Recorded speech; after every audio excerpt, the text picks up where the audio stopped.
안녕하세요, 유라리스테이션입니다.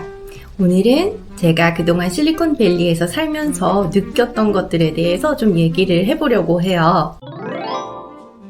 실리콘밸리라는 명칭은 1971년도에 미국 언론인인 돈 회플러가 사용하면서 실리콘밸리라고 불리우게 되었다고 해요. 실리콘은 당연히 반도체에서 왔을 거라고 생각을 했었고, 밸리는 이 근처에 산타클라라 밸리가 있어서 거기서 가져왔다고 하네요. 이렇듯이 산타클라라를 핵심 지역으로 해서 이 3만 개가 넘는 기업들이 실리콘밸리에 있고요. 그중 50개 이상은 한국 기업들이 진출해 있습니다. 이름만 들으면 여러분들이 다 아시는 그런 세계적인 빅테크 기업들이 다 이 근처에 있더라고요. 엔비디아, 테슬라, 오라클, AMD, 구글, 메타 등등. 그리고 한국 기업으로는 삼성, LG, SK 하이닉스 이런 큰 기업들도 고객과의 소통을 위해서 이곳에 창구를 마련해 두고 있습니다.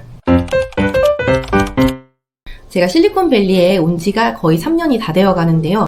충격적인 순간들이 한두 번이 아니에요. 세상 스마트한 사람들은 다 이곳에 있구나 하고 느꼈거든요. 진짜 정말 일반적으로 빅테크에 다니시는 분들, 스타트업을 운영하시는 분, 스타트업을 운영했으나 빅테크에 팔고 큰 돈을 가지고 그냥 퇴직하신 분들, 그리고 한국에서 넘어온 주재원 가족들 등등 해서 굉장히 다양한 사람들이 이곳에서 같이 살아가고 있거든요. 매일매일 아이를 학교에 데려다 주러 가면 친구 부모들과 스몰톡을 많이 하게 되잖아요. 처음엔 몰랐는데 알고 지내다 보니 굉장한 분들이더라고요.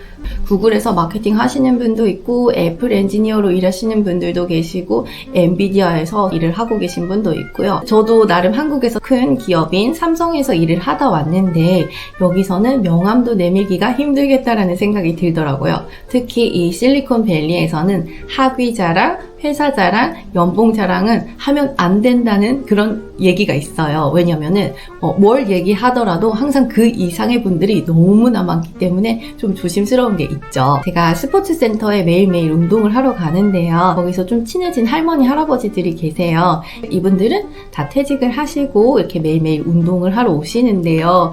조금 친해져서 얘기하다 보니 스탠포드, 하버드 이런 어마무시한 학교 출신들이더라고요. 이미 본인의 그 필드에서 다들 한가닥 하신 분들이에요. 이렇게 실리콘밸리에 살다 보니 저는 스마트하지 않지만 새로 생긴 친구들은 정말 스마트한 분들이 많다는 거, 그게 큰 장점이 아닌가 싶어요. 배우는 점도 많고 또 저를 막 자극을 하시더라고요. 그래서 좀 더 열심히 살게 되는 것 같아요. 제가 실리콘밸리에 왔을 때 제일 먼저 들었던 생각은 정말 미국 같지 않은 미국이구나. 지인 중에 좀 웃기신 분이 있는데요. 그분이 산호세 이 실리콘밸리 일대에 살면서 미국 산다고 얘기하지 말라고. 왜냐하면 진짜 미국 같지 않은 분위기거든요. 여기서 인종 비율만 봐도 아시안계가 월등히 많거든요. 좀 더 세부적으로 실리콘밸리에 어떤 인종들이 있는지 한번 찾아봤는데요. 2020년 기준으로 아시아계가 38.8%로 가장 큰 비중을 차지하고요. 29.2%로 백인, 히스패닉이랑 라틴계는 24% 정도 되고요. 흑인은 한 2.2% 정도 적은 비중을 차지한다고 합니다. 흥미로웠던 게 41%가 해외 출생자라고 해요. 그러니까 정말 미국 같지 않은 미국이라는 말이 딱 맞겠죠. 주민 53%가 가정에서 영어 이외의 언어를 써요. 좀 세부적으로 보면 쿠퍼티노 많이 들어보셨죠? 애플 본사가 있는 도시가 쿠퍼티노인데요. 여기에는 아시아계 비율이 66%로 진짜 높고 백인은 20%대에 불과합니다.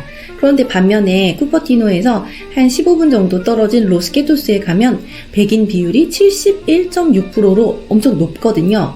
그리고 쿠퍼티노와 로스케토스 사이에 있는 사라토가는 아시아계와 백인이 거의 반반 정도 비율을 차지하고 있고요. 너무 신기하지 않아요? 이 각 도시에서 도시 이동 거리가 한 15분 정도 걸리는데요.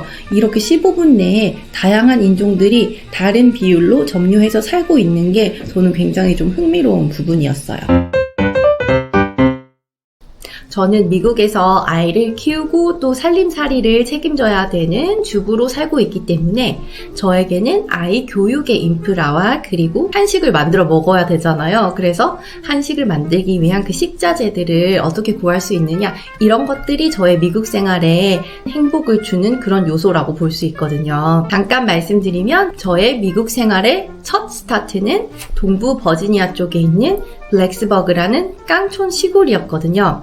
회상을 좀 해보자면 블랙스버그에는 일단 한인마트가 없고요. 한식당도 없습니다.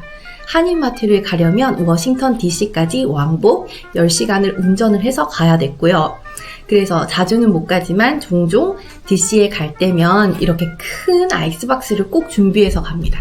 블랙스버그에서는 삼겹살 같은 그런 한국식 고기를 찾기가 힘들었어요. 어떤 분은 소금에 완전 절여진 베이컨을 물에다가 좀 불려놨다가 삼겹살처럼 구워주시는 분도 계실 정도였거든요. 그리고 또 뭐 감자탕이 먹고 싶으면 돼지 뼈는 미국 마켓에서 구할 수 있지만 한국식 시래기를 구할 수 없었거든요. 그러던 중에 제 친구 한 명이 감자탕에 케일을 넣으면 시래기랑 맛이 똑같다고 하는 거예요. 그래서 그런 식으로 감자탕을 끓여 먹고 했던 도시예요. 미국 생활의 잣대가 블랙스버그에 있다 보니 실리콘밸리로 넘어와서는 정말 엄청나게 놀랄 수밖에 없었어요. 실리콘밸리에는 한국 마켓이 하나가 아니더라고요. 정말 여러 개가 있더라고요. 제일 대표적인 H마트, 한국마트, 교포마켓, 메가마트, 울타리몰, 그리고 심지어 최근에는 프리미엄 마켓, 자갈치라는 마켓도 생겼거든요. 정말 한인마트 구경 다니는 것도 꿀잼이거든요. 심지어는 아시안 그로서리를 파는 온라인 마켓도 있어요. 새벽 배송이 있는 건 아니지만 그래도 주문하면 하루 이틀 안에 제가 원하는 물건들을 다 받아볼 수 있으니까 이렇게 편리할 수가 없어요. 한식당도 마찬가지예요. 좀 전에 말씀드렸지만 블랙스버그에서는 한식 먹으려면 왕복 10시간 가야 됩니다. 그런데 여기서는 한식당도 한두 개가 아니에요. 제가 아는 곳만 한 10대 개 되는 것 같은데요. 감자탕 먹고 싶으면 한식당 가서 먹으면 되고 한국식 중국집이 먹고 싶다 그러면 여기 북경반점도 있습니다. 극한 체험, 극한 단련이 되어 있기 때문에 이곳에서 더 행복하게 지낼 수 있지 않나 하는 생각이 드네요. 그리고 한국 마켓뿐만 아니라 각 나라별로 마켓이 다 형성이 되어 있어요. 일본 그로서리가 필요하면 도쿄 센트럴이나 미츠와 마켓에 가면 되고 중국 그로서리가 필요하면 렌치 99에 가면 되고 중동, 베트남 등등 식자재를 구하기 정말 쉬운 도시인 것 같고요. 그리고 저는 또 아이를 키우는 입장이다 보니 아이 교육 인프라가 굉장히 중요하잖아요. 워낙 인터내셔널한 도시다 보니 국제 결혼을 하신 분들을 많이 볼 수 있어요. 예를 들면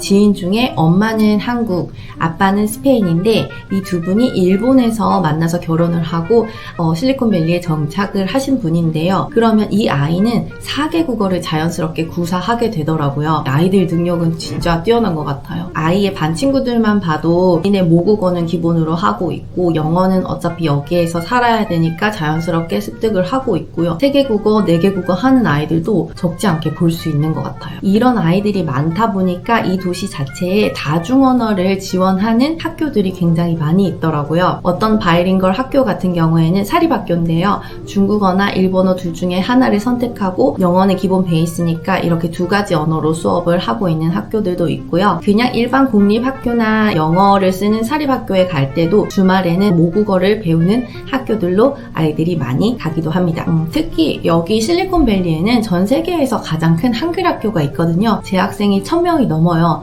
그리고 또 저희 아이 학교에 보면 매년 인터내셔널 컬처럴 데이 행사를 하는데요. 이 학교에 재학 중인 아이들의 모국의 부스를 만들고 그 나라 관련 문화를 소개하고 음식을 먹어보고 그러는 행사예요. 거기에서도 한 15개 정도의 부스가 생겼으니 이 학교, 미국 학교에 다니는 아이들이지만 15개 이상 인종이 모여서 같이 공부를 하고 있다는 거잖아요. 되게 놀라웠어요. 사교육도 마찬가지예요. 얼마 전에 미시간에 있는 지인과 통화를 했는데요. 이 실리콘밸리 애들은 학교 마치고 공부하는 학원을 많이 간다라고 얘기했더니 깜짝 놀라는 거예요. 아니 공부를 하는 학원이 있어? 이렇게 물어보는 거예요. 미국의 대부분 초등학생들은 때는 마치고 운동을 하거나 뭐 책을 읽거나 아니면 도서관 행사에 참석을 한다거나 등등 공부를 많이 시키는 분위기는 아니거든요. 실리콘밸리는 학구열이 좀 높다 보니 고학년이 되면 학업을 위한 사교육을 많이 하는 거고, 한국의 사교육만큼은 잘 되어 있지 않지만 그래도 미국 내에서 이 정도 인프라를 가지고 있는 도시에 살고 있어서 좀 다행이다라는 생각이 들어요. 실리콘밸리의 물가는 정말 상상을 해도 그 이상인 것 같아요. 제가 영수증을 하나 보여드릴 텐데요. 얼마 전에 신랑이 신랑 친구 2명과 함께 총 3명에서 삼겹살집에서 소주를 몇 병 마시고 왔는데요. 외식비가 456불이 나온 거예요. 저는 거의 경악을 했는데요. 고기값도 고기지만 소주가 한 병에 13불 정도 하니까 7, 8병 이렇게 먹으면 돈이 그냥 훅 올라가게 되는 거죠. 한국에서는 뭐 친구들 만나면 내가 한 잔 쏠게 이렇게 가끔 뭐 쏘기도 하고 그러잖아요. 그런데 실리콘밸리에서는 이렇게 내가 쏠게라는 말이 참 잘 안 나오더라고요.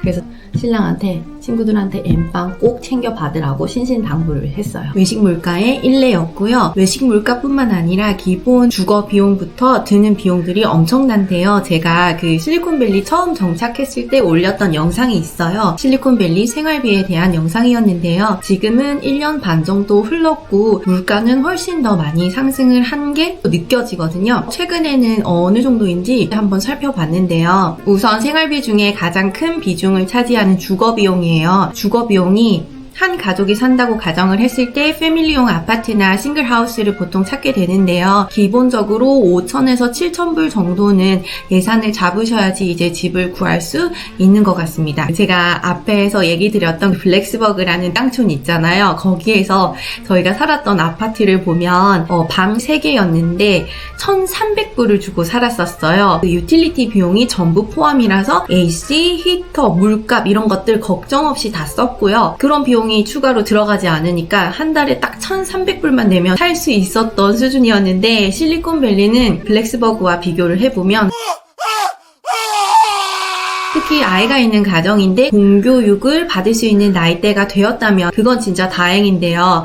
예를 들어 한국 어린이집처럼 미국에서 데이케어 센터를 보내야 된다고 하면 그 데이케어 센터 비용이 장난이 아닙니다. 풀타임으로 어린이집을 보냈을 때 2,200에서 2,800불 정도 든다고 해요. 그러니까 주거 비용과 아이를 데이케어 센터에 보내는 비용만 합쳐도 7, 8,000불은 그냥 나가게 되는 거죠. 한국에서는 저출산 때문에 아이들에 대한 지원을 빵빵하게 해주잖아요. 이렇게 비싼 동네에 이 돈을 내고 살아야 되느냐는 관점에서 참 요즘 고민이 많은데요. 한인 인프라가 어느 정도는 갖추어져 있는 도시들도 많이 있고 다른 도시로 가게 되면 집을 살 수 있지 않을까 하는 그런 꿈도 실현을 시킬 수 있는데요. 실리콘밸리에서는 집값도 비싸고 생활비도 비싸다 보니까 훨씬 나가는 돈이 많더라고요. 주재원을 나오시는 분들도 계시고 다른 나라에서 그리고 다른 주에서 넘어오시는 분들도 꽤 많이 봤어요. 집을 구할 때 어떤 것들을 고려하면 도움이 될지 제 경험을 바탕 삼아서 이게 다 맞다는 게 아니고요. 제가 3년 전에 집을 구할 때 이런 것들을 좀 더 생각해 봤으면 좋았을 텐데 했던 점들이 있거든요. 한번 말씀을 드려보겠습니다. 우선 제일 중요한 거는 예산 리밋을 정확하게 그어 놓으셔야 돼요. 200불, 300불 조금만 더 내면 조금 더 좋은 집에 살 수 있을 텐데 이런 생각이 자꾸 들거든요. 실리콘밸리는 집 계약을 1년 주기로 보통 하는 게 일반적인데요. 1년이 지나면 렌트 값을 올리는 경우가 대부분이에요. 렌트 가격이 오르는 것도 감안을 해서 예산을 먼저 그어놓는 게 좋으실 것 같고요. 두 번째로는 제일 중요시하는 조건이 무엇인지 그거를 순서대로 좀 생각을 해보시면 좋을 것 같아요. 저희 가족 같은 경우에는 블랙스버그에서 워낙 마이너리티로 살다 보니 한국인들 그리고 아시안들이 좀 많은 지역이었으면 좋겠다라는 우선순위가 있었고요. 그리고